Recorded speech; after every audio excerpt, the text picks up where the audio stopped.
tsy ny alavan'ny famakina no zava-dehibe ry kristianina fa ny fampiaranao izay novakina. Enoy tsara aho, mety misy olona mamaky toko 5 amin'ny baiboly isa-maraina fa tsy misaintsaina izay novakiny akory na mangataka ny fanahy masina hanampy azy hampiatra izany eo amin'ny fiainany.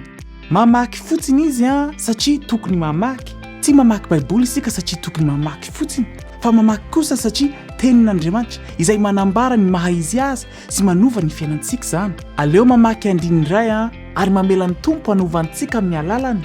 Toy izay mamaky toko 10 amin'ny baiboly izay miditra amin'ny sofina ankavanana dia mivoaka amin'ny sofina ankavia.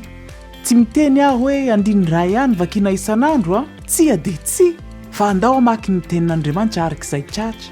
Ary rehefa mamaky ianao dia angatao ny fanahiny masina hanampy anao hampiatra sy hampiasa ny teny hanova ny fiainanao. Misaotra nanaraka ny mofinaina 2 minitra amin'ny manaraka toy izao indray. Veloma tompoko.